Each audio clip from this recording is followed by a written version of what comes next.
Drop it.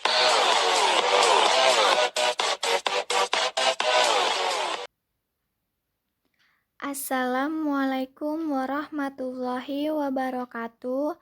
Nama saya Cici Alfiani Pradikadita, kelas TIP 1806, mahasiswa Universitas Budi Dharma Medan. Metodologi penelitian dengan judul Sistem Pendukung Keputusan Penentuan Karyawan Kontrak Menjadi Karyawan Tetap Menggunakan Metode TOPSIS. Yang pertama ada latar belakang penelitian. Di mana apa sih pengertian dari karyawan kontrak? Karyawan kontrak adalah karyawan yang bekerja pada suatu instansi dengan kerja waktu tertentu yang didasari atas suatu perjanjian atau kontrak, dapat juga disebut dengan perjanjian kerja waktu tertentu atau PKWT.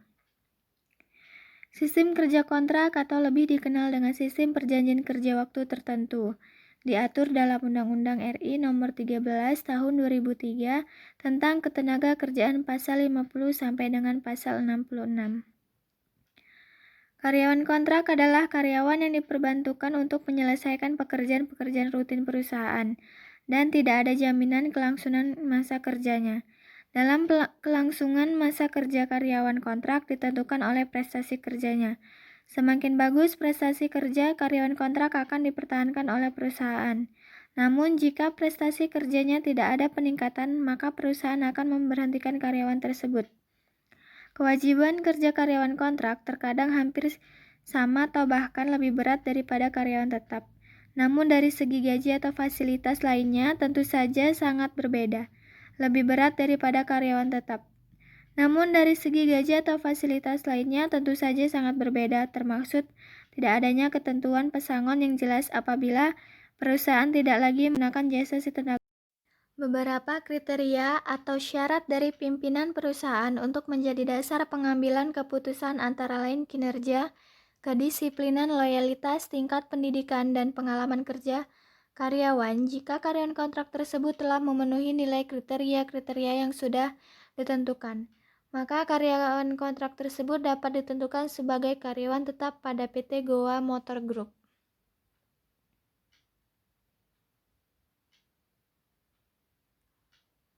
Salah satu metode yang dapat digunakan dalam pengambilan keputusan untuk penentuan karyawan kontrak menjadi karyawan tetap, yaitu dengan metode TOPSIS, adalah didasarkan pada konsepnya di mana alternatif terpilih yang baik tidak hanya memiliki jarak terpendek dari solusi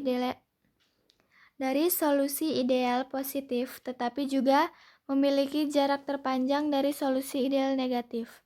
Konsepnya sederhana dan mudah dipahami, komputasi efisien, dan memiliki kemampuan untuk mengukur kinerja relatif dari alternatif-alternatif keputusan dalam bentuk matematis yang sederhana. Dari penjelasan informasi di atas, maka dapat diambil judul penelitian Sistem Pendukung Keputusan Penentuan Karyawan Kontrak Menjadi Karyawan Tetap Menggunakan Metode TOPSIS pada PT Goa Motor Group. Rumusan masalahnya, bagaimana menetapkan metode TOPSIS dalam pengambilan keputusan untuk menentukan karyawan kontrak menjadi karyawan tetap.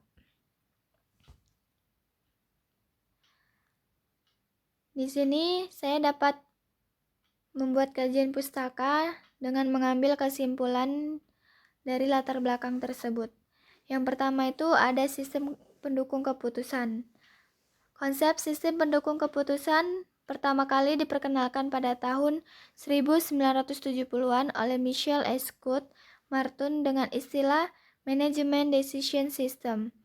Konsep sistem pendukung keputusan ditandai dengan sistem interaktif berbasis komputer yang mampu mengambil keputusan, memanfaatkan data dan model untuk menyelesaikan masalah yang tidak terstruktur. Yang kedua, ada karyawan kontrak, di mana karyawan yang diperbantukan untuk menyelesaikan pekerja-pekerja rutin perusahaan dan tidak ada jaminan kelangsungan masa kerjanya. Kemudian ada karyawan tetap, aset utama perusahaan yang menjadi perencanaan dan pelaku aktif dan dari aktivitas organisasi. Dan ada TOPSIS, didasarkan pada konsep di mana alternatif terpilih terbaik tidak hanya memiliki jarak terpendek dari solusi ideal positif, namun juga memiliki jarak terpanjang dari solusi ideal negatif. Di sini saya dapat mengambil dari 5 penelitian terkait, yaitu ada penulis Malu Satriwati, judulnya Sistem Pendukung Keputusan Penentuan Karyawan Kontrak menjadi karyawan tetap menggunakan metode topsis, yang menjadi bahan penelitian saya. Dari hasil penelitiannya dapat saya simpulkan yang mempunyai nilai alternatif terbesar akan ditetapkan sebagai karyawan tetap. Penelitian kedua ada dari Marbun, Murni Sinaga, dan Bosker, di mana buku Ajar Sistem Pendukung Keputusan Penilaian Hasil Belajar. Hasil penelitiannya dapat saya simpulkan nilai-nilai alternatif tertinggi dapat dirangkaikan untuk menentukan atau menetapkan sebagai pilihan yang terbaik. Yang ketiga ada Muzakir dan Irfan. Judulnya Penerapan Metode Topsis untuk Sistem Pendukung Keputusan Penentuan Keluarga Miskin pada Desa Pancakarsa II, di mana kesimpulannya metode Topsis dapat memberikan hasil yang maksimal dengan adanya nilai alternatif yang telah dirankingkan. Yang keempat ada Fitriani, Amelia, Nurharlina, dan Handaru. Judulnya Sistem Pendukung Keputusan untuk Menentukan Prestasi Akademis Siswa dengan Metode Topsis. Kesimpulannya saya ambil Topsis dapat mengukur kinerja relatif dari nilai-nilai alternatif dapat membuat keputusan yang matematis. Dan yang kelima ada Ahmad Abdul Hamid, Alif Caturmurti. Judulnya itu ada Proceeding Seminar Nasional Teknologi dan Informatika tahun 2017. Kota Kudus tanggal 25 Juli 2017. Kesimpulannya saya simpulkan mampu menangani perbedaan alternatif yang sangat kecil sehingga metode ini sangat teliti untuk menentukan nilai alternatif yang sangat.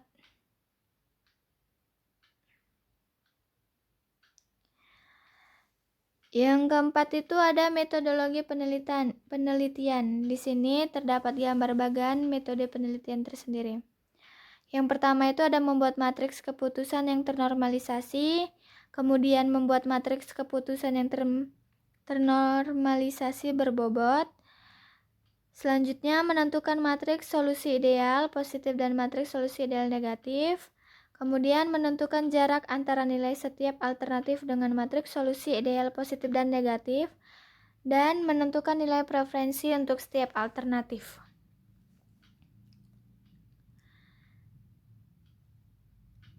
Di slide bagian ini ada gambar tabel. Yang pertama itu untuk sistem pendukung keputusan penentuan keluarga miskin pada Desa Pancakarsa II, di mana kesimpulannya metode Topsis dapat memberikan hasil yang maksimal dengan adanya nilai alternatif yang telah dirankingkan. Yang keempat ada Fitriani, Amelia, Nurharlina, dan Handaru. Judulnya Sistem Pendukung Keputusan untuk Menentukan Prestasi Akademis Siswa dengan Metode Topsis. Kesimpulannya saya ambil Topsis dapat mengukur kinerja relatif dari nilai-nilai alternatif dapat membuat keputusan yang matematis. Dan yang kelima ada Ahmad Abdul Hamid, Alif Caturmurti. Judulnya itu ada Proceeding Seminar Nasional Teknologi dan Informatika tahun 2017. Kota Kudus tanggal 25 Juli 2017. Kesimpulannya saya simpulkan mampu menangani perbedaan alternatif yang sangat kecil sehingga metode ini sangat teliti untuk menentukan nilai alternatif yang sangat.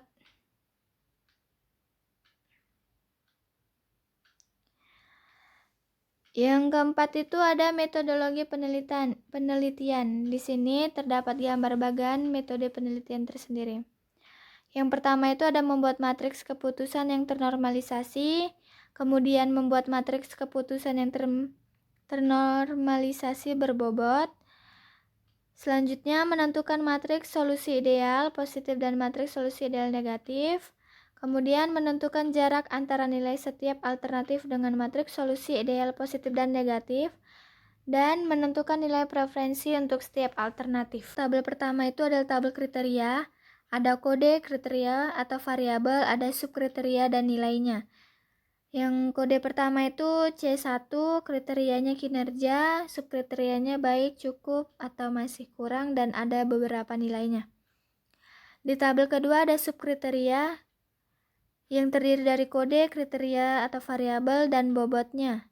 Dan yang ketiga ada rating kecocokan, ada nilai atau keterangan. Apabila 25 sangat kurang, 50 kurang, 75 baik, 100 sangat baik.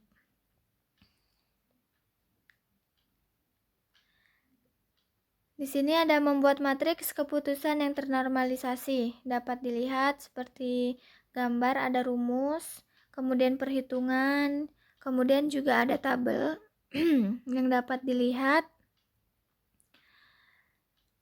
Selanjutnya dengan cara yang sama dibuatkan juga matriks keputusan ternormalisasi untuk X2, X3, X4, dan X5.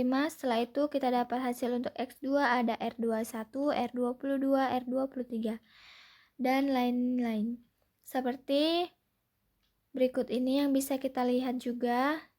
Di sini ada tabel R-nya sama dengan yang tadi.